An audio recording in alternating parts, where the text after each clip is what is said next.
Hi, this is Johnny. Welcome back to my YouTube channel.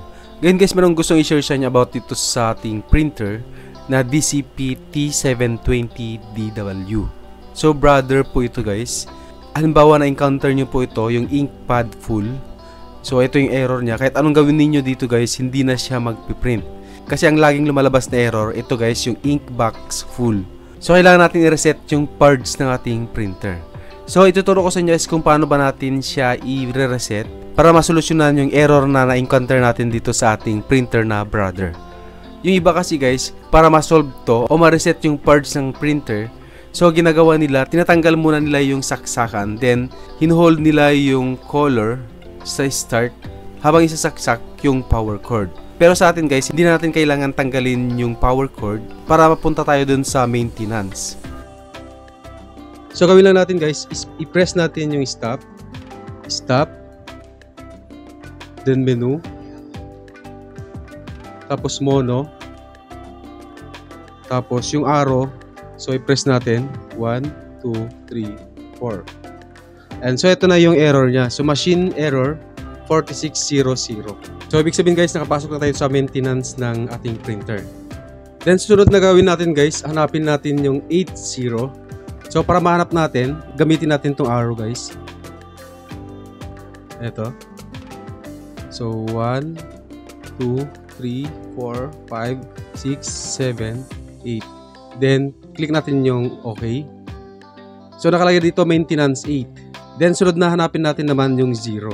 So para mahanap natin, i-press natin ulit tong arrow. Ayan, so i-atras mo na lang siya 0. Then press natin yung OK.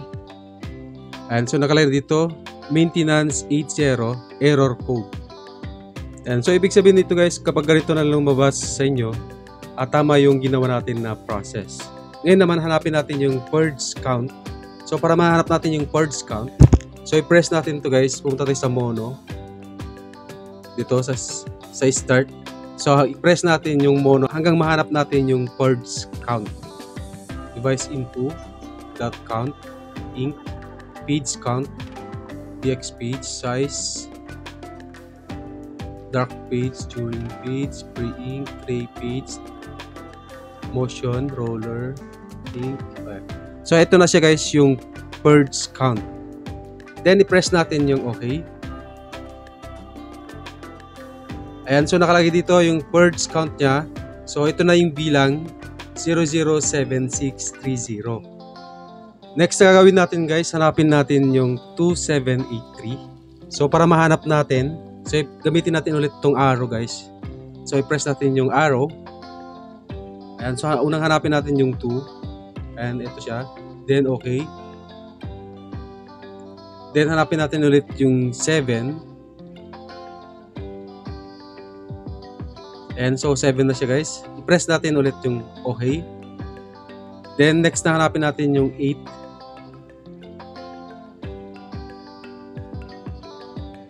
And 8, then okay. Then next yung 3. And then okay natin ulit. And so nandito nakalagay guys, purge 0000. So ibig sabihin nag-00 na siya yung ating purge. Yan, so ibig sabihin nito guys, nag-reset na po yung count ng ating purge. Next na gagawin natin, i-press natin tong stop. And so sabi dito machine error 4600. So ibig sabihin guys, okay na siya, na-reset na natin. So ibabalik natin dun sa pinaka-main para maka-exit tayo dito sa maintenance. So ang next na gawin natin, hanapin natin ulit yung 99. So i-press natin yung 99 para mahanap natin ulit gaya ng ginawa natin kanina. Ito siya. So hanapin natin muna yung 9. Ito siya guys, then okay. Maintenance 9. So hanapin natin ulit yung 9 kasi dalawang 9 yung hanapin natin. Then okay natin ulit. Ayan, please wait. So nakalagay na yan guys. So nakalagay dito 100% normal.